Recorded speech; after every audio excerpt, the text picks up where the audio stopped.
Ladegaillerie, bonjour. Bonjour. Je suis très heureuse de découvrir les locaux du groupe Believe, qui est un groupe qui est en pleine croissance, qui est dans une activité absolument ludique, que je vous laisse nous présenter.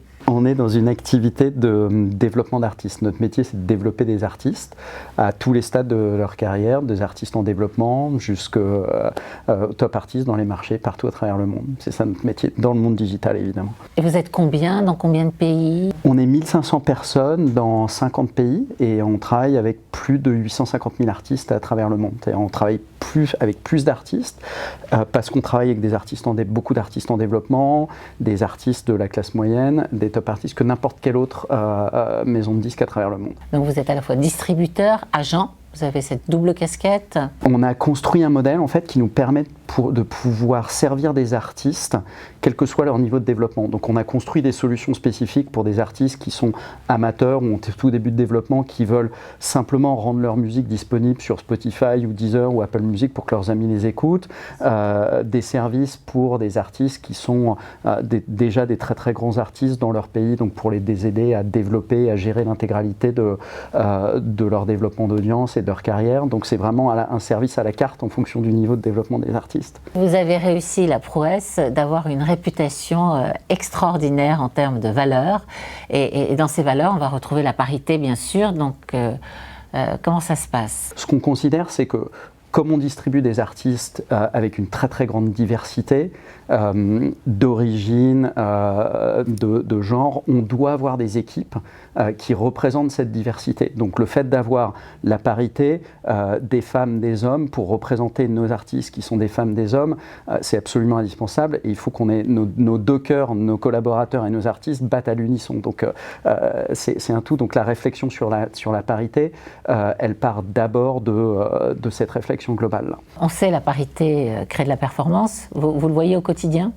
Oui, la performance est un élément super important, mais c'est d'abord de créer le bon environnement. Et je dirais que la réflexion, c'est de dire les gens ne sont jamais aussi performants que quand ils se sentent bien dans leur environnement. Donc, quand on a des artistes qui viennent chez nous ou avec lesquels on va en studio, ils se sentent en sécurité, ils se sentent accompagnés, ils sentent qu'il y a une culture dans laquelle ils sont confortables, ils créeront mieux, ils se sentiront plus confortables. Et oui, le résultat, c'est que on aura une performance qui sera meilleure. Donc je dirais c'est d'abord la performance de nos équipes et après, effectivement, ce qu'on voit, comme tout le monde, c'est que le mélange des équipes, des hommes, des femmes sur les projets, arrive à une meilleure performance de l'ensemble des équipes. Et est-ce que, avec votre regard, vous constatez que les artistes femmes ont plus de difficultés à percer que les artistes hommes? On a moins d'artistes femmes aujourd'hui que d'artistes hommes.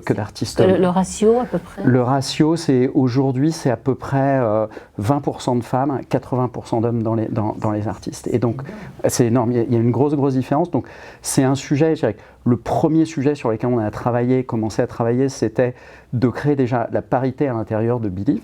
Donc, on était à 35% de femmes en 2018, on est à 42% aujourd'hui. Notre objectif, c'est d'aller à 50% à travers le monde le plus rapidement possible. Dans les instances de direction aussi, partout? Et alors, dans les instances de direction, c'est le travail qu'on a déjà fait, parce qu'aujourd'hui, on a un comité exécutif de 12 personnes et on a 7 femmes et 5 hommes. Donc, on a aujourd'hui plus de femmes que d'hommes.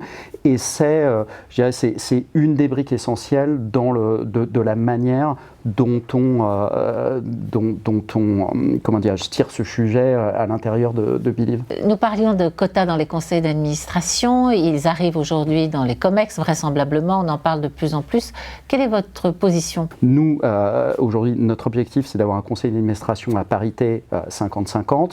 Au COMEX, on a aujourd'hui plus de femmes que d'hommes, donc c'est un objectif qui est extrêmement important. Et je pense que dans une période de transition, comme il faut accélérer le changement, le fait de mettre les quotas permet d'enlever le sujet comme point de discussion et de forcer beaucoup plus rapidement. Donc je pense que les quotas est un sujet. Je pense que le deuxième sujet, le deuxième moyen, c'est les outils de se fixer des objectifs très clairs, mesurables, quantifiables dans le temps.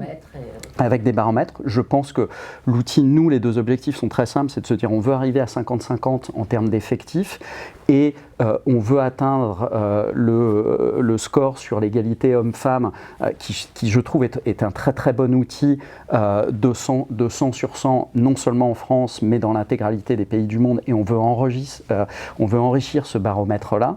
Le troisième outil qui est aussi important, et la manière dont on a organisé chez Believe un groupe qui s'appelle Believe for Parity, qui est en fait que j'assimile à une nouvelle forme de dialogue social sur le sujet spécifique de la parité. Donc en France, par exemple, on a une trentaine d'ambassadeurs, qui est l'équivalent de 5% de nos effectifs. Quand on a commencé à travailler sur le sujet de la parité, on a fait de la sensibilisation et on a demandé à l'intérieur des équipes les gens qui souhaitaient être associés au sujet.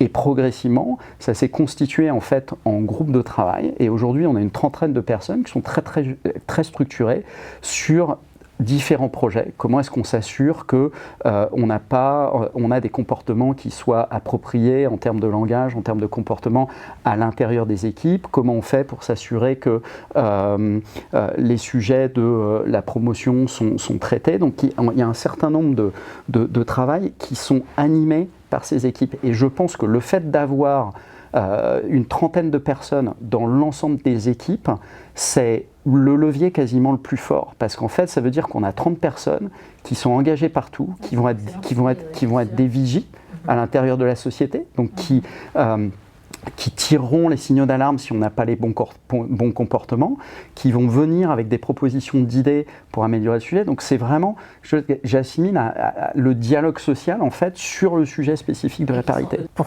clôturer cet entretien, quels conseils vous pourriez donner à des auditeurs qui nous écoutent, qui sont dirigeants d'entreprise et qui ne sont pas aujourd'hui aussi convaincus que vous de la performance apportée par la parité? Le meilleur conseil, c'est une question, c'est en fait, dans quel monde avez-vous envie demain que vos filles, vos meilleures amies, vos sœurs vivent? Avez-vous envie qu'elles aient exactement les mêmes chances que vous avez pu avoir, de se développer, de travailler dans des environnements de sérénité et de liberté? C'est ça le meilleur conseil qu'on puisse donner. J'espère qu'il sera appliqué. Merci beaucoup Denis pour cet entretien. Merci à vous. J'étais ravie de vous rencontrer. Également.